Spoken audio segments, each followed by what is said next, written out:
Hi, hello, and welcome to Cinema Express. My name is Ram Venkat Srikar. In this episode of Films That Made Me, we have filmmaker Milind Rau.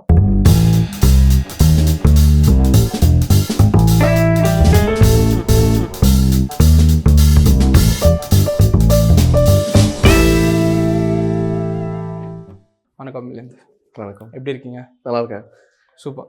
So like I set, முன்னாடி பேசின மாதிரி உங்களை influence பண்ணி உங்களை பயங்கரமாக உங்களோட சென்சிபிலிட்டிஸை shape பண்ண படங்கள், நீங்கள் ரொம்ப ரசித்த படங்கள் எனக்கு ஒரு லிஸ்ட் கொடுத்துருந்தீங்க. என்ன படங்களை நீங்களே சொல்லிடுங்க. எனக்கு நான் கொடுத்துருந்த லிஸ்ட்டில் the Exorcist is one of the films and இப்போது the Shining is one of the films அந்த கொடுத்த லிஸ்ட்டில்.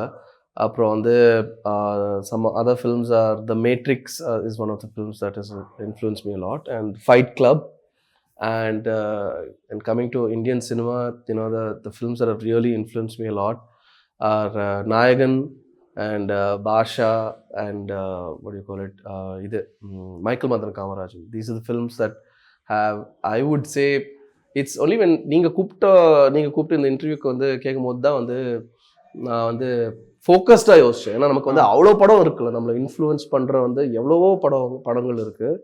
அதில் நம்ம நேரோ டவுன் பண்ணி இந்த மாதிரி ஒரு 5 or 7 அப்படின்னு சொல்லணும்னா, ஐ ரியலி ஃபீல் இந்த ஒரு group of films have really pushed me in to becoming a film மேக்கர்ன்ட்டு தான் நான் சொல்ல முடியும் ஆக்சுவலாக.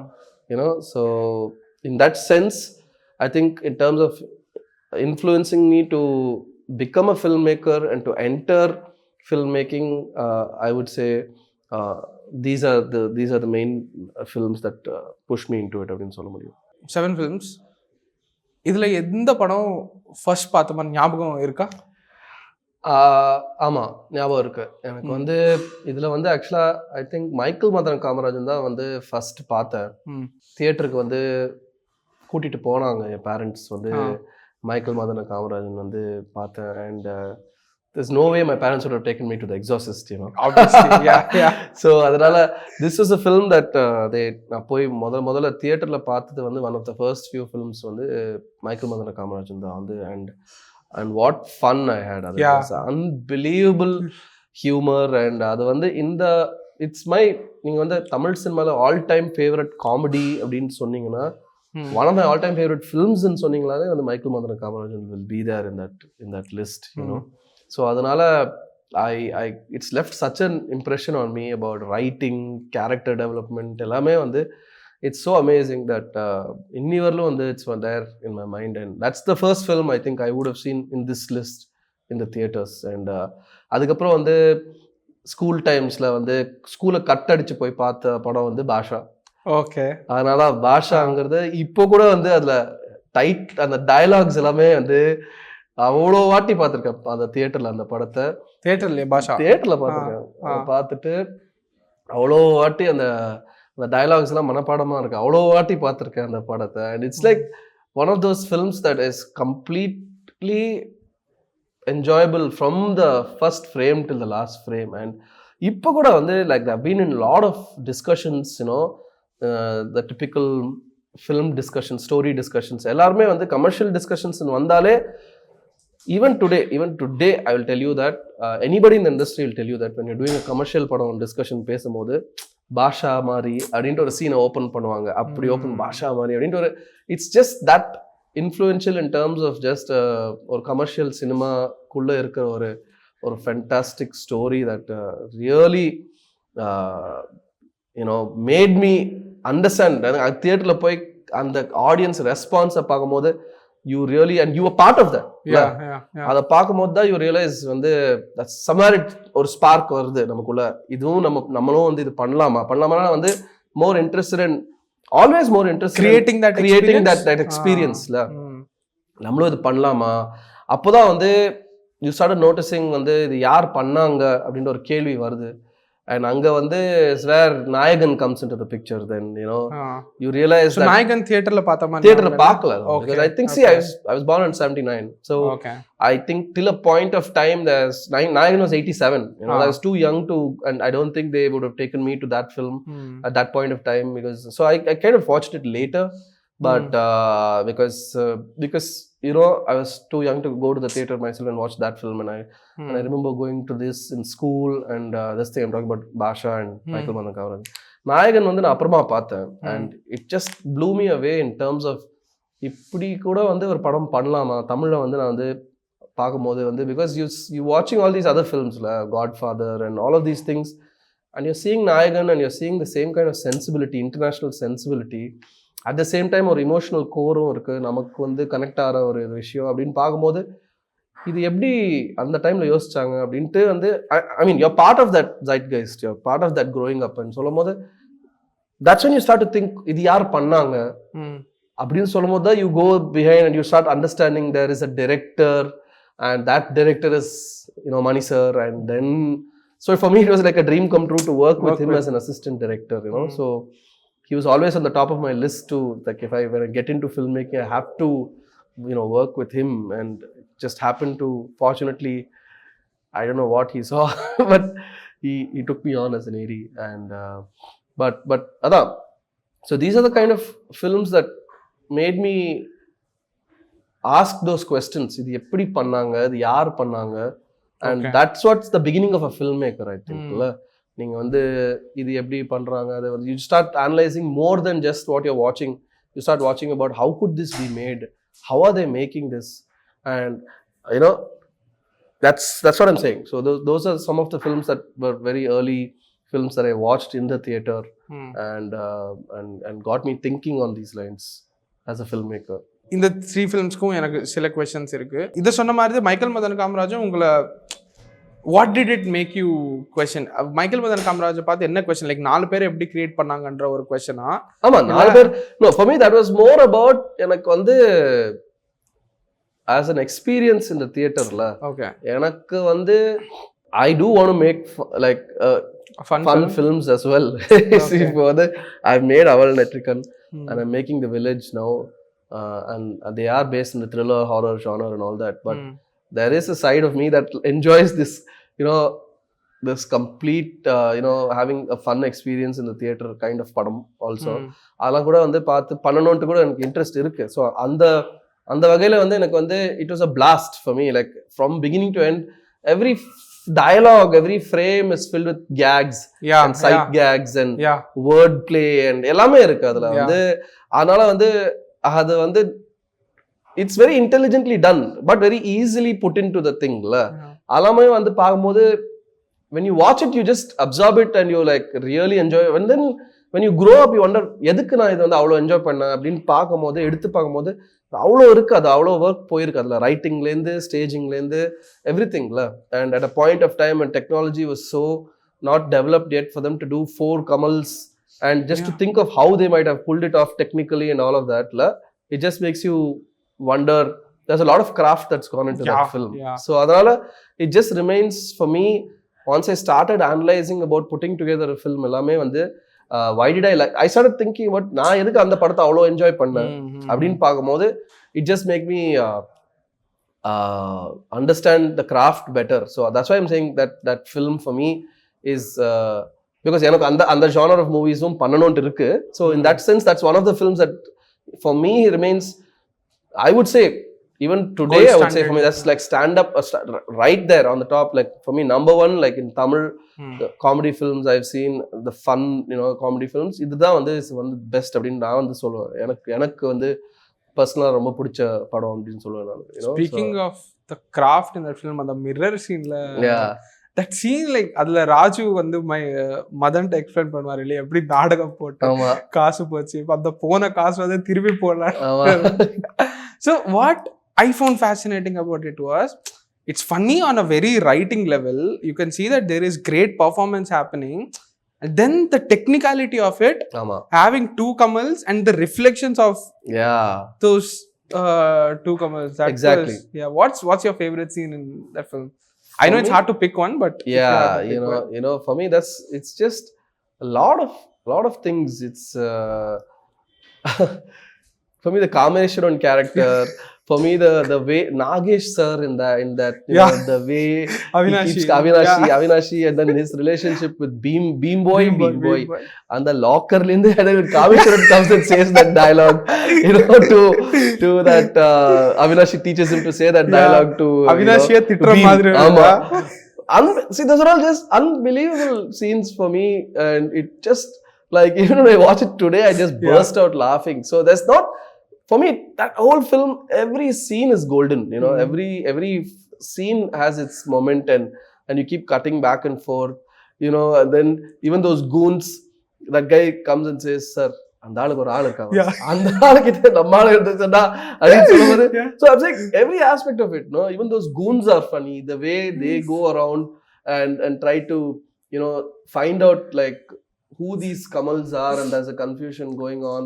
And that அந்த பாட்டி இருக்காங்க, and then அந்த பாட்டி வந்து திருடிக்கிட்டே இருப்பாங்க. அவங்க வந்து இவங்கள வந்து 2 பேரும் ஊர்வஷியும் கமல் சாரியும் சேர்த்து விடுற வந்து அவங்க வந்து பண்ற இது.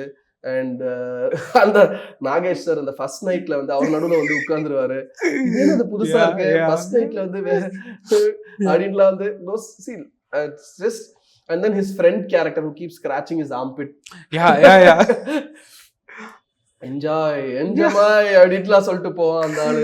And Delhi Ganesh sir with that whole argument that keeps going on between Kamal sir and Delhi Ganesh sir, that whole banter that keeps மீன் சாம்பார்ல and that word pun and that's going on. என்னது எல்லாரும் மீனா சொல்றாங்க, I know what you mean, but you can't be so mean ன்னு சொல்லி ரெண்டு பேர் போவாங்க. அப்படியே பாசிங்ல பேசிட்டு எல்லாரும் மீனா சொல்றாங்க, மீனா பேசிட்டு இருக்காங்களே அப்படின்னு சொல்லிட்டு சொல்லுவாங்க. then அது வந்து ஒருத்த வந்து கண்ணாடி போடாம வந்து அந்த மீனை சாப்பிட்டுக்கிட்டே வந்து சூப்பரா இருக்கு, ரொம்ப நல்லா பண்ணிட்டீங்க அப்படின்னு சொல்லுவது, அவர் வந்து பயந்துட்டே பாப்பாரு, கையில பார்த்தா மீன் இருக்கும். It's just unbelievable. So I'm just saying it's and then the whole take of satiring commercial Tamil cinema songs where they keep doing costume changes.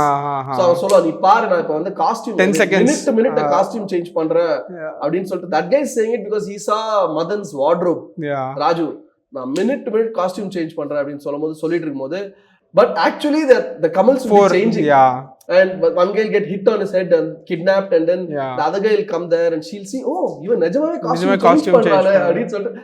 I mean, that's amazing, right? Just taking that spin of a commercial cinema song, and where the songs are, costumes keeps changing, but you do it integrated with the story and with the characters, and you play it that way. That's just brilliant, right? That's just brilliant. So those are all things that's fun when you're watching it, but just imagine doing them practically, thinking about it and executing it. I mean, that's what I'm saying was really what it's very brilliant. I mean, I love that film, so that's one of the reasons why it makes it very special for me. So yeah, and makes it something that still stays in my mind. If I want to do a comedy film, it has to be to that level of wordplay and gags, and all of those elements have to come into play. Is what I want to do when I do make a film in that genre. So yeah. Now coming to Kamal பத்தி பேசி, அடுத்த கமல் நாயகனுக்கு அப்புறமா வரலாம், but நடுவில் ரஜினி பாஷா, உங்களுக்குள்ள இருக்கிற அந்த commercial, அந்த we are all at the end of the day, commercial cinema is what drew us towards fascination towards cinema இல்லையா? எனக்கு தெரிஞ்சு நம்ம சின்ன வயசுல நம்ம அட்லீஸ்ட் நம்ம சவுத் இந்தியன் யாருமே பர்க்மனோ இல்லை டர்கோஸ்கியோ பார்த்துலாம் ஃபில்ம் மேல ஃபேசினேஷன் வந்தது வந்து I don't believe. No, that didn't happen for me. எனக்கும் அப்படி இல்லை. நான் வந்து ஃபிலிம் ஸ்கூலுக்கு வந்து I went to Australia. அப்போதான் my film appreciation started opening up. But till then it was all these films that were kind of influencing. Of course, you had video cassettes. You were watching all of these other films also. But even then, you were watching all these Terminators, probably, like the True Lies, and those kind of things, and all of that were what you were watching. So we generally grew up on commercial cinema and all of that. In that range, for me, Basha was just, I was like, wow, it's just the power of, I could see that. I mean, I've seen everything, and I mean Rajni sir's charisma and his on-screen presence is magnetic and all of that. But in that film, I think it was the peak. It was just the peak of just his heroism, his presence, and I think only he could have pulled off something like that. But I think it's also because of just the writing and the staging of all those elements in the scene. கம்பத்துல கட்டி அடிச்சு அதுக்கப்புறம் yeah. வந்து அவர் வந்து ஒரு I சின்ன mean, சிரிப்பு just சிரிச்சு discussing with my ADs, அடிச்சு அங்க ரீரெக்கார்டிங் ஸ்கோர்ல வந்து பீஸா கிழிக்கும் போது பால் வடியும் முகத்தை பால், all of those things emotionally in the theater you just feel like, oh my god, ஏன்டா இப்படி அடிக்கிறாங்க அப்படின்ட்டு சொல்லிட்டு. and then அவரே வந்து இன்டர்வெல்ல வந்து கம்பத்துல வச்சு அடிக்கும் போது நானராஜ் கேரக்டர் அப்போ விசில் பறக்கும் பாருங்க. just the way it's put back to back, no, you like இப்போ வாடா இப்பா நம்ம தலைவர் வந்துட்டாரா அப்படின்னு சொல்லிட்டு you feel that's just those moments and all are just unbelievable theaterல to watch it with. It was an experience of watching it with a group of people that you don't know in a theater, in a dark theater, and just experiencing it வந்து was just fantastic. That's why I'm saying those things root you into what is the power of cinema in terms of making moments that make you, you know, hoot and whistle. So then that stays in your mind. So நீங்க வந்து when you want to do a scene, that's like when you want to do you on the level வந்து you have to try and match up to it and make somebody, you remember, you go back to that experience and you want that to Response. be the response for the audience when you are trying to do a commercial scene and all of that. And அந்த அளவுக்கு வந்து you try to get a response. I'm not saying you're copying that. I'm saying, that's why I'm saying, it's as you asked, it's an influence. Now you want that same response from the audience when you have a scene that that you're putting in that meter, on that commercial meter. So that's why I say that was a film that influenced me a lot in the sense of mounting a commercial film. You would want that to be the zone and pitch where it's at, where you want the crowd to react to and all of that. So எனக்கு வந்து ஸ்கூலை cut அடிச்சுட்டு போயிட்டு அந்த படம் அந்த மாதிரி it's etched in my mind forever, that memory of watching him appear on screen, autocar and song. Yeah. And the lyrics of that song, that whole soundtrack by Deva sir is, you know, like just amazing for the film. And you know that scene where he comes, Rajni sir comes and he takes Nagma from the wedding and the father is like, கூட்டிட்டு போங்க, அந்த template ஒன்னு இருக்கு இல்லையா போயிட்டு இருக்கும்போது எனக்கு.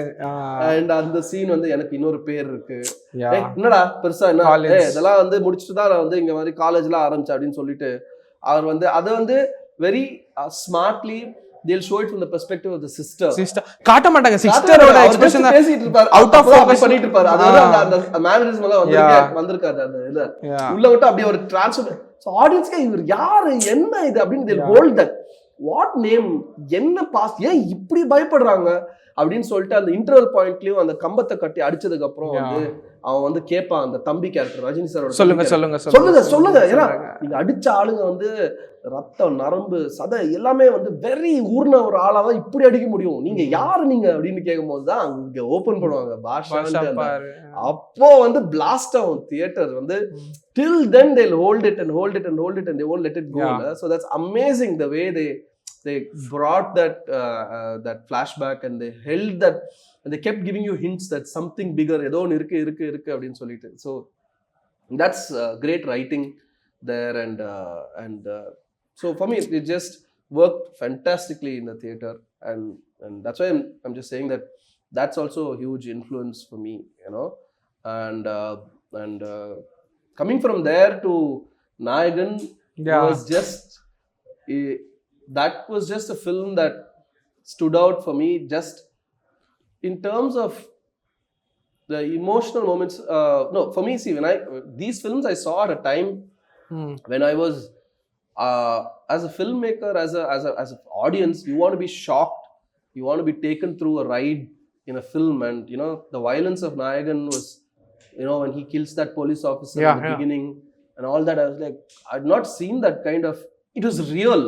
It was like powerful, you know, like those kind of things were like something that shocked you to the core and made you, you know, kind of like, wow, this is great. Like you have this visceral experience, a reaction to, you know, that kind of cinema, right? You know, and when you're watching that, and as a Tamil film, and you're just like, wow, there's something unbelievable that's happening here and all of that. And each of those scenes, gradually, the way, you know, Velu Nayakar's character was, escalating and all of that. It just was, took you through, like very seamlessly through this whole life of this man and all that, no? And it was amazing to watch, to see that, and to just see the craft behind it, and to everything there was an aesthetic to the film that you had not seen before. And those are all things that subconsciously you're like, why is it not being done in other films?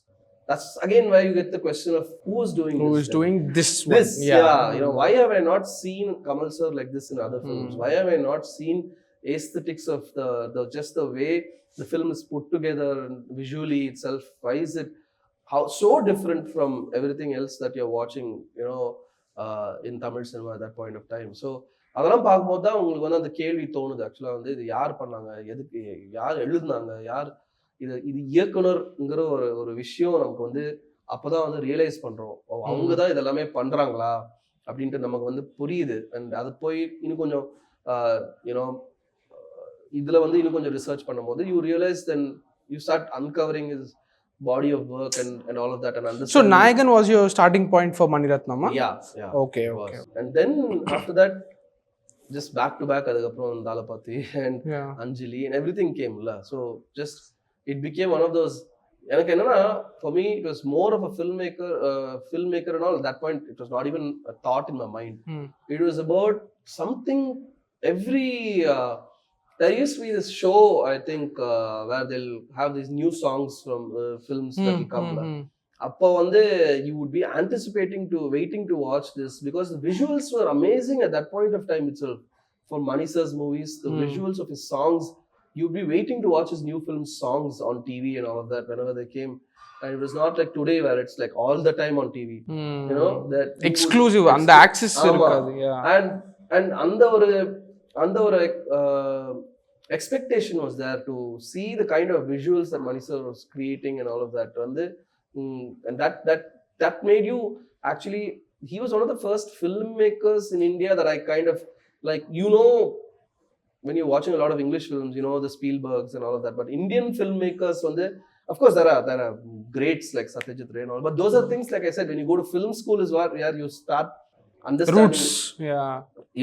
And I'm talking about a time when இப்போ social மீடியாவே இல்லை. இப்போ வந்து it's very easy to ஒரு film maker உங்களுக்கு பிடிச்சிருந்ததுன்னா வந்து அவங்கள பத்தி நிறைய ஃபாலோ பண்றது, தெரிஞ்சுக்கிறதுக்கு அவங்களே இருப்பாங்க சோஷியல் மீடியால, and interactions and all of those things, and it's more people know very easily. ஆனா அப்போலாம் வந்து இட் வாஸ் ட்ரூலி வந்து you had to really want to find out, go and find out information, dig, and then only know.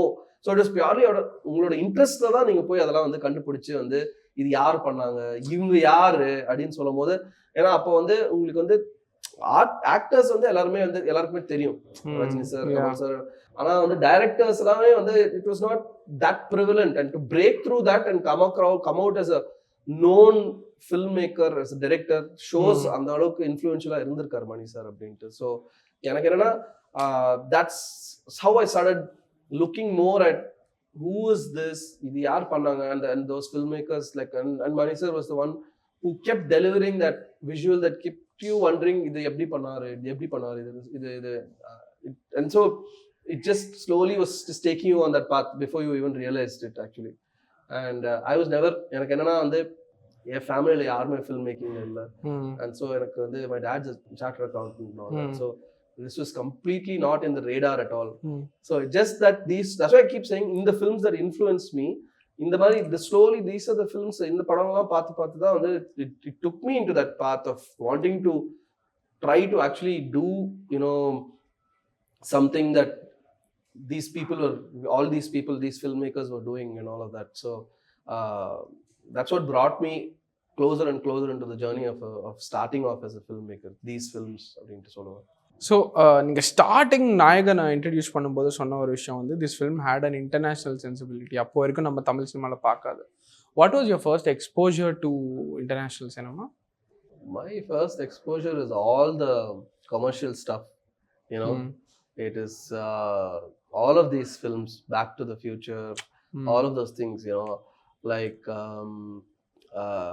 Star Wars, Star Trek, that all of us had the nearest video library Ah. where we'd go raid the movies. And for me, you know, That Goonies, Lucas Spielberg era. yeah, Lucas Spielberg era, and that was like for me hugely influential era of filmmaking. Those are the films I was watching, you know, throughout at that point of time. You know, for me, the crazier the poster, I would like want to take that film. So there was all these B movies of horror. I've seen almost every single thing, you know, from Reanimator to Peter Jackson's first film, Brain Dead. You know, Peter Jackson, the guy who made a lot of them. He made a B-grade horror film as his first film, which was a gore-filled film called Brain Dead. And so I watched, and then the Evil Dead series. And then so for me, just all those, I'm not. There's no reviews on the point of time. You go to the video store, cover, they'll have those video cassette covers, and you'll see this. This looks crazy. I need to see this. I need to see this. I need to I'll take this and I'll rent it and I'll go watch it, and I'll be like, wow, okay, this is amazing. So you tend to. So I was just this complete horror, action, you know, adventure movie kind of buff, and I've watched pretty much every film in that genre that's come out. At least that was probably available here in the video stores in the 80s. And there were a couple of video stores in Chennai, RIC Video Library, there was Video Point, and there's like a lot of things. So I used to live half my life there, renting video cassettes. So that whole watching movies thing was always there. Like I said, nobody in my family was into films, but I had this thing about, you know, watching a lot of films and extreme films as well. So extreme films in the sense gore, extreme violence. Films, gore, you know. I don't know. I just found it fascinating that it was about pushing the limits, no, and it's not about a mindset like, you know, why am I watching this kind of gore thing? It's just like, how are they doing this? I know it's not real. Yeah, of course. So it's not a perversion or something like that. But it's just, it was a fascination as to, okay, why are they doing this? How are they doing this? It's crazy, and I'm like, okay, this is different. This is, of course, I've loved the Shawshank Redemptions, and those are all the Forrest Gumps, Forrest Gumps, and all of those things as well. But if you'd say, you know, what I was drawn towards, I would say I was drawn more towards these kind of films and all that, because just how crazy they were and what they were attempting, you know. And I'm talking about not just the B horrors, but I'm talking about even films like Star Wars and Indiana Jones and things like that. So which are all genuine filmmaking, you know, skill, craft involved in all of these movies as well. So but coming back to the list, if you want to now move on to some of the other films, you know, Exorcist. The Exorcist. எப்போ பாத்தீங்க இந்த video cassette ஃபேஸ்லயா? ஆமா, video cassette face தான். There's no way my parents were going to அந்த படம்லாம் வந்து அம்மா அப்பாலாம் வந்து தியேட்டருக்கெல்லாம் கூட்டிட்டு போறதுக்கு வந்து சான்ஸே இல்லை. ஸோ அதெல்லாம் வந்து எப்போ வந்து அத வீடியோ கேசட்ல வந்து எடுத்து பார்த்தது. What was the poster? அந்த பிரீஸ்ட் நின்னுட்டு இருக்கற அந்த ஸ்டில்லா வீட்டுக்கு வெளியில ஒன்னு. then there was a thing about that girl, the fully possessed girl also, பின்னாடி திரும்பி the whole, you know, face of the demon possessed and all that. So that was the poster that definitely would have made me சரி இந்த படத்தை பார்க்கணும் அப்படின்ட்டு. But you know, I was just looking at that film as to why it influenced me so much, and I was looking up that film when we said we were going to talk and meet and talk. Appo வந்து that film has actually been nominated for 10 Academy Awards, Oscars, and it won for best adapted screenplay and you know, sound, you know, and all that. And so that was a film that actually opened the doors for a lot of big budget horror films after that, like The Omen, The Shining, and all of that films. They got the money to make those films because of how big a success Exorcist was. And now that I look at it as a filmmaker, it actually makes a lot of sense that I think you can make a horror film and still be considered as a good filmmaker, yeah. You know, and you know, films like that, and Shape of Water, and you know, Sixth Sense, and Silence of the Lambs won Oscar. Silence of the Lambs, Get Out. So I still believe that it's a very in India especially, it's a very looked down upon genre, you know. I mean, the audiences love it, you know. So I'm with them, you know. They love it, you know, if it's done well. இப்போ அவள்லயே எடுத்து பார்த்தீங்கன்னா வந்து நல்லா பண்ணி if you do it well, they receive it like big time and they like really appreciate it and all of that. So and Aval had good critical reception also, right? So yeah, when it's done tastefully. Yeah. No, I'm talking about in terms of just the community of, you know, filmmaking itself. It's looked down upon as a genre, especially in India. Whereas if you take it in the West or anywhere else in the world also, you know, if you take horror as a if you make good films in horror, you are considered as an auteur. You are considered as visionary film. Not that I'm looking for those tags, but I'm saying that generally it's looked down upon here. You know, it's considered inferior. But actually, நீங்க பாத்தீங்கன்னா அது வந்து it involves a lot of technical skill. The craft of making horror, it involves every department of filmmaking. And நம்ம ஆடியன்ஸே வந்து if the characters are not written well, they'll reject it. They don't watch every horror film. Only if the characters are relatable and the story is relatable, and then the craft is good. So it takes so much to convince an audience to actually watch a horror film. Totally. That depends. There's a lot of technical skill that's involved in pulling off horror. So, but it's not considered that way. Westla konjam better, because if you see track record pathona, somebody like Scott Derrickson, who made Sinister and Exorcism, he went on to direct this massive film called Doctor Strange. Same with horror. James Wan, who made a career out of he went on to make Aquaman. He's now a franchise filmmaker, Fast and Furious. And similarly with Sam Raimi, who was one of my favorite. Now he's made the Evil Dead series, but he's made the Spider-Man, first Spider-Man series now with Tobey Maguire and all of that, and those huge blockbusters and all of that. And now he's made the Multiverse of Madness with Doctor Strange as well. So I'm just saying that I think that they come with a different take on filmmaking, which kind of is very works very well for a certain, like that the whole kind of superhero genre that you're doing. That's why I'm saying horror filmmakers have made that transition so well in the West, into this kind of big budget spectacle filmmaking also.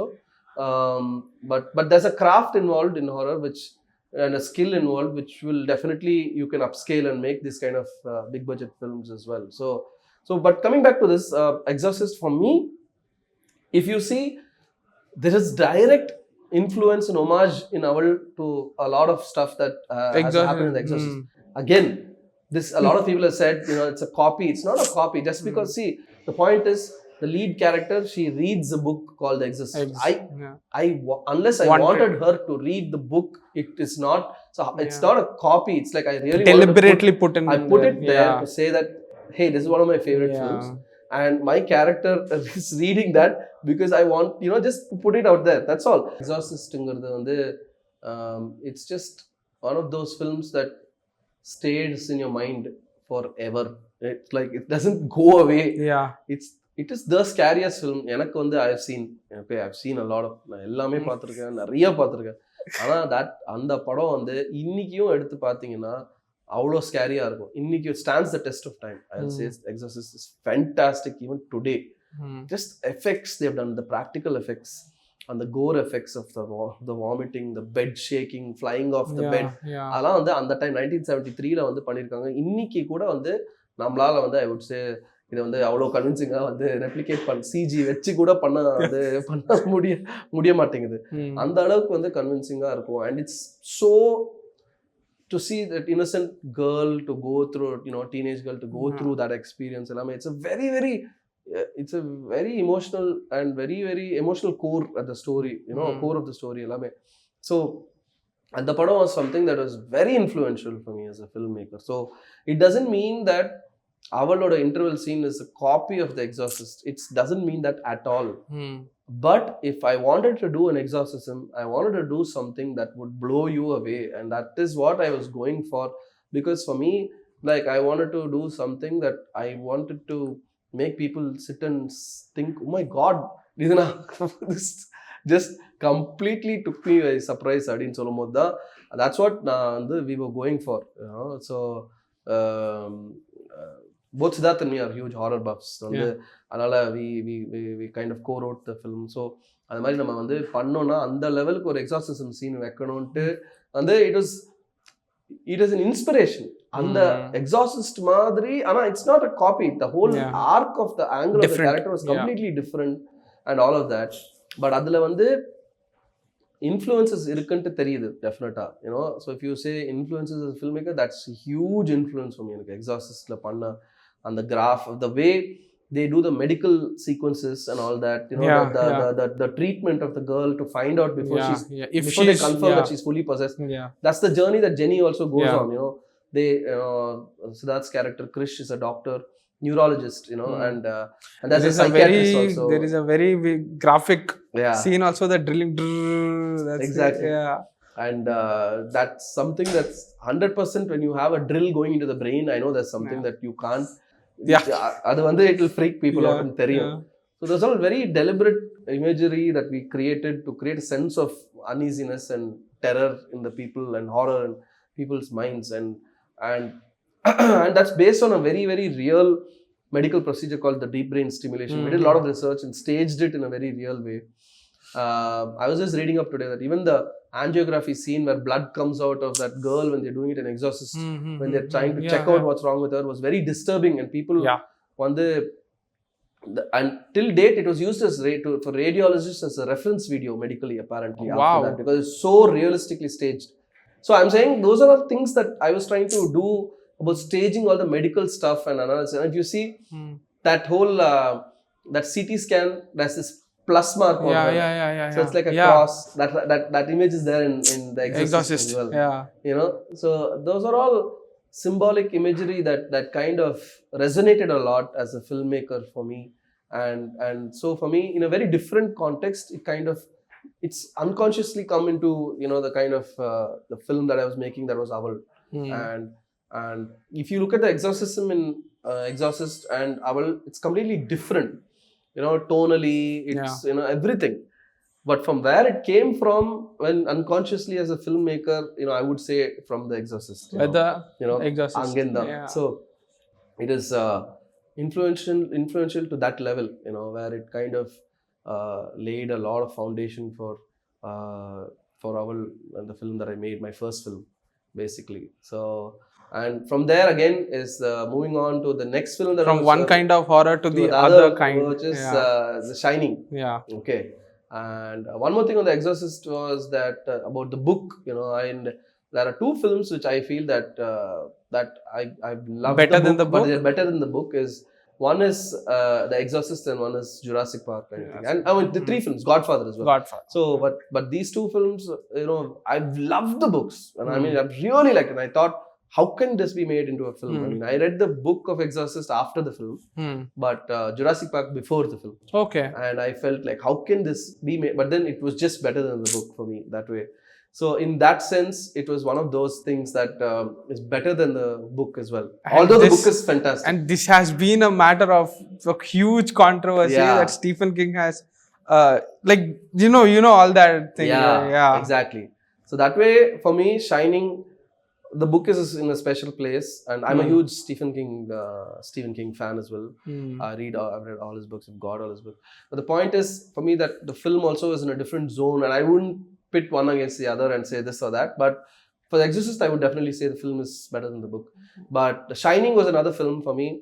For me, when I was kind of writing Aval, I wanted to. I was like, ஏன் எல்லா படத்துலயும் வந்து அந்த ஹீரோயினுக்கு இல்லைன்னா அந்த பொண்ணுக்கு தான் பேய் பிடிக்குது, ஏன் வந்து இப்படி வந்து நடக்குது, ஏன் வந்து ஹீரோக்கு பேய் பிடிக்காது அப்படின்ட்டு சொல்லிட்டு அது வந்து was where the root of it was, and I said அப்படி பண்ணா that was the climax of Aval. That is The Shining also. So again, that's all because I've seen Shining and all of that. When I wanted to do something that was, I needed this huge twist and all of those things, The Shining was a very immediate kind of space and zone that had worked for me very influentially when I saw it. It was so scary to see Jack Nicholson play that role. That close-up of him.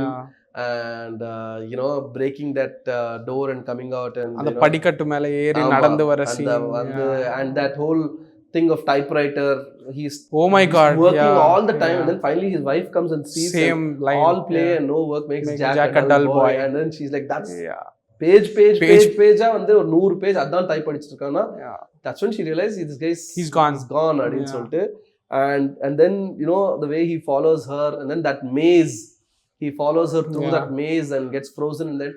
Unbelievable imagery, you know.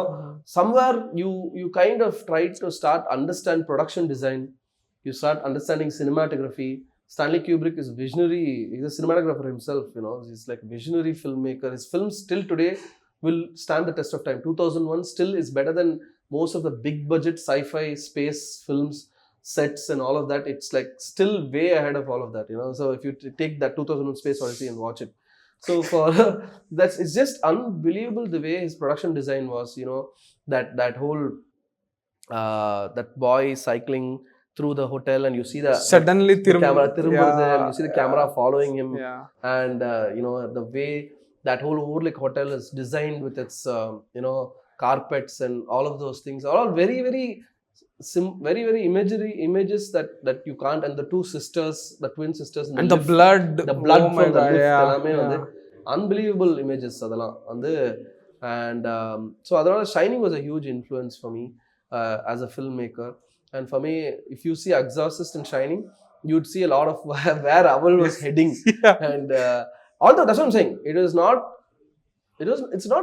something you lifted when you're writing a story, because a story has to organically develop from. So for me, it's like a family moving into a hotel, moving into a place. You subvert it to the house next door is what it's called in Hindi. Yeah. You know, so it's what's happening in the house next door. There's another family, and so these people are watching it As outsiders. Yeah. And that's for me was what was taking it out of the usual cliche of a family moving into a thing. And then from there, this kind of illness that the girl goes through was a lot about how Exorcist plays out, you know, and whether they start analyzing if it's scientifically, like if it's medically something wrong with her and all of that. That was the journey that Jenny went through in the whole first half of Howl. And then the whole twist of it was kind of just where, for me, these are all things that left a big impact in my mind. And so for me, it just came together as a story when I was putting it together. So those are huge influences for me.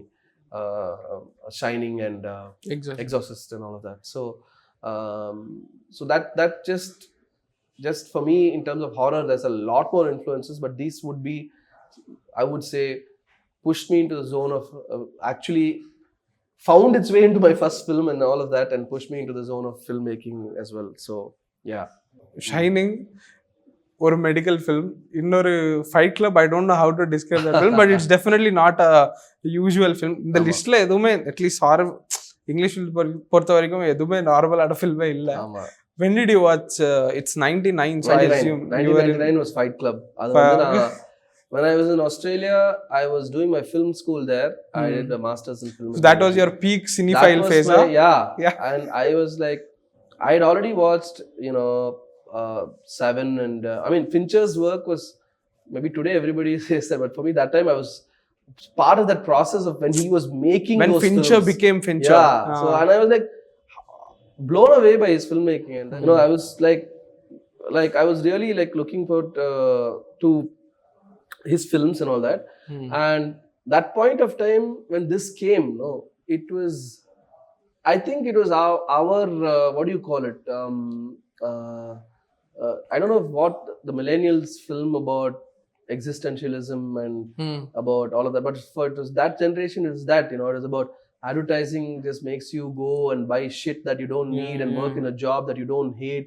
It is about rebellion, fighting the system, and you know, just going against it and saying that this corporatization, this consumerism is all bullshit, and what we're living in is just a complete fake world. That's why I'm saying, for me, Fight Club and Matrix are those two films that question reality, question consumerism, question the world we are living in every day, and what we are chasing after, and what we are, you know.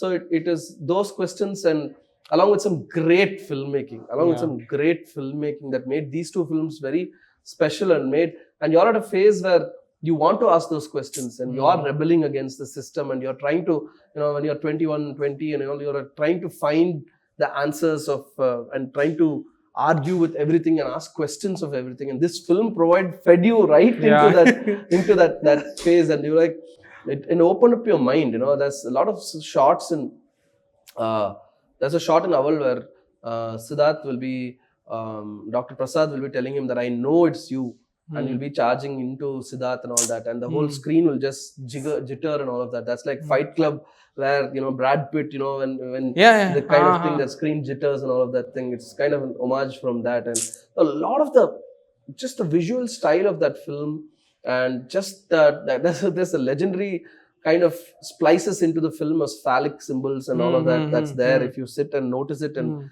frame pause. I saw videos. Yeah, it's all of there. So basically the film itself was rebellious. That he's doing all these things there. The form itself was rebellious and all of that stuff. So it's just was one of those films that just blew me away in terms of just the way it was staged, shot, what they were saying, about rebellion, about not accepting consumerism and chasing after things that are just making you do things that you don't like. And and when you're trying to be a filmmaker and all that, you're just like, yeah, that's right. Layers and layers of subtext and all of those things. It just is something that immediately becomes very influential to you and all of that. And for me, Matrix in that sense also. Before going to the Matrix, I have a question. இப்போ நீங்க சொன்னீங்க இல்லையா, consumerism in the subtext இதெல்லாம். Yeah, 20 years later, when you look back at it, you have like so much reading into it. You can still read more about the film. But the first time you're watching it on the big screen, did you notice all these layers? The first time I watched it on the big screen, I noticed only the first rule of Fight Club is you don't talk about Fight Club. The second rule of Fight Club is you don't talk about Fight Club. So I was saying it's just fun. The movie is amazing. You remove all of this and still it's fun. It's just a great movie. It's just the way this guy's life is, and then he meets Tyler Durden, and then that guy takes him to underground bare knuckle boxing Fight Club, and then that is crazy. And then he starts opening up, and then he goes and stands up to his boss after that. And he says that I'm going to say that you beat me up like this. He actually beats him up in his office, and he falls down and he says that I'm going to sue you and say that you did this to me. And that guy is shocked, and he's like, he never had to work again after that. And then you find out the twist at the end of this, that this was all his alter ego and all of that. And unbelievable that is. Twist of that, what you find out at the end, that Brad Pitt was, I mean, I don't want to give any spoilers here. Come on, it's been 20 years, guys. If you haven't seen Fight Club. So Brad Pitt is Edward Norton, so that was just amazing to see. So it had a lot of elements that held just as a film itself, and beyond all the subtext. And like I said, all of these films were processed on a very experiential level first. It's later you go and analyze the craft, and then you look back at it and you think, now I know why this, because it was designed to create that, for you. And that's what a filmmaker needs to do. We have to make people feel something. We make them go through an experience, and we make them go through a ride. And how do they do it? You don't know when you're watching it. That's when you go later and you realize it, that there's so much of great craft in that film. Whether it's a Michael Madan Kamarajan, or whether it's a Nayagan, or whether it's a Matrix or a Fight Club. So when you experience it, you only go through that ride that they're taking you through. So you experience it that way. And coming to Matrix, it's you clearly chose the red pill. Yeah, I chose the red pill. It's amazing for me. That was the tipping point. Like 99, I was doing my CA foundation, and I was doing my bachelor BCom in Loyola, and I had never had anybody in film in the family. And there was just my friend was talking about this film course in Australia that had tie-up with Warner Brothers and all of that. And so I was like, okay, something he's going and all that. And then the Matrix came out. And I was like, can people make films like this? Can people tell stories like this? I'll tell you very importantly later why this thing. But when I watched it, just the technical aspect of it, just the fun of the movie, the visual spectacle that movie was, and the kind of it was a very, very cerebral blockbuster film. It made you think so much. It made you understand new concepts, and in the format of a blockbuster movie. And I'm like, unbelievable. It was just something that made me want to just say that, I want to make films. That was the tipping point. saw all these films. If you look at this as a time, I was looking at the chronology of the films this morning as I was seeing all of this. 73 Exorcist, 80 Shining, 87 Nayagan, 93 90 Basha, was 95 is Basha, 90 is Michael Mann, and then 96 is Fight Club, and 99 Matrix. So if you look at it, I gave this list first, and then I saw the thing, the way you the chronology of it, and I'm seeing that there's a clear pattern of these films that have வந்து push பண்ணி ஒரு 99ல matrix பார்க்கும்போது தான் வந்து the tipping point happened. I said I'm going to do film school, I'm going to go, and then I want to be a filmmaker, and the decision happened. That was a movie that really like just made me do that. And if you see, there's so much of philosophy in that film. There's so much of philosophy. It's not just an action film. It's not just a groundbreaking action film with visionary visual effects that has not been done ever before. So it's not just அதையும் தாண்டி bullet time அப்படினு சொல்றாங்கல, that whole originated with the Matrix. The whole visual treatment and stylization, everything was completely groundbreaking at that time. But it was not about that alone. It is about finding the hero's journey, finding your destiny, finding that I was looking at all the kind of philosophies that was thrown into the mix and all of that stuff, and it's about, there's this whole Plato's cave kind of philosophical thing where if people are stuck in a cave and locked in a cave and all their life, then that becomes their reality. And and that's kind of what the Matrix is all about, no? And it's like, whether we are today living in a certain, used to a certain lifestyle, that becomes our reality. We don't see beyond that and all of that. So for me, it resonated on a lot of elements that time. I'm analyzing all of this stuff, but when you watched it, something that was disturbing you, like Neo, the character, had something in his life that he was looking for and like aching for, and was his calling. Then he realized that he's this hacker who's this he already was this hacker, but he has this role to play, this destiny to play and all of that stuff. So we are all at that one point of time in our lives have thought like ஏதோ ஒன்று நம்ம வந்து இது மட்டும்தான் நம்ம வாழ்க்கை இல்லை, இதுக்கு மீறி நமக்கு ஏதோ ஒன்று இருக்கு, நம்ம காலிங் ஒன்று இருக்கு அப்படின்னு தோணும்ல. I'm saying those kind of things அதை தூண்டி விட்டுருது அந்த படம். And I'm saying that's amazing, right? For a blockbuster action film to do that and to be able to this thing, it just instigate something in you, and it just instigates that, and it just is amazing. And the whole, so later, now when I was writing my next screenplay, which is an action film and all of that, so I was looking at this is very Joseph Campbell's hero's journey, 12 steps of a hero's journey. From Joseph Campbell, they have, the screenplay writers made it into a 12 step hero's journey kind of thing. And if you see, the Matrix fills every step of the way perfectly, and that journey makes the hero's arc so, that's why it resonates with you, because it fits into a story of a hero. It fills all those beats and all of those things, and then by the end of it, you completely, when he realizes he's the one, and he doesn't do it all by himself. He takes support. He has his trusted people who help him achieve that. Exactly. No, he has a mentor, and you refusal of the call. These are all steps in that disbelief. You have first you are given a call, then the refusal of the call because you don't believe in yourself. Then the mentor comes, then allies and friends. These are all steps. So that's why he meets his allies and friends, Trinity and all these people.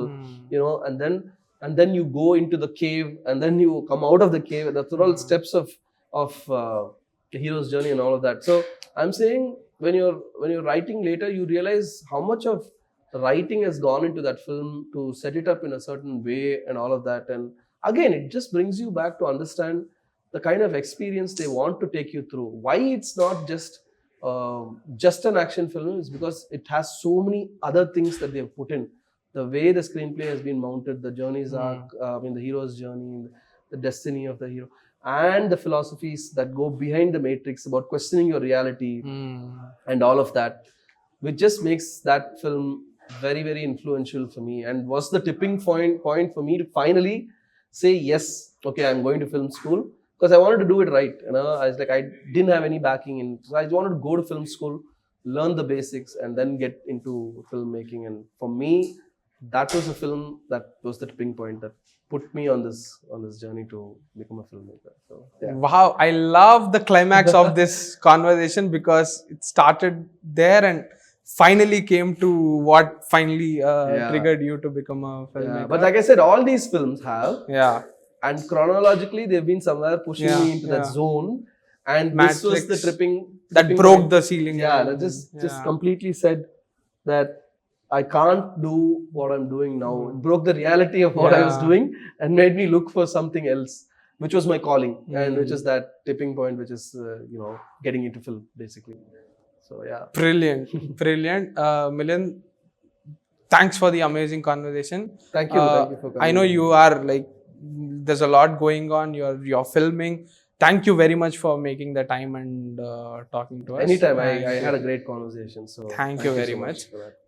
Before we cut, we have a little something for you. So generally, when we have a guest, we give them a little something. Our designers make a little something, but our designer was occupied this time, so I made something. I put together something. Okay. A very basic thing. Have a look at it. Okay.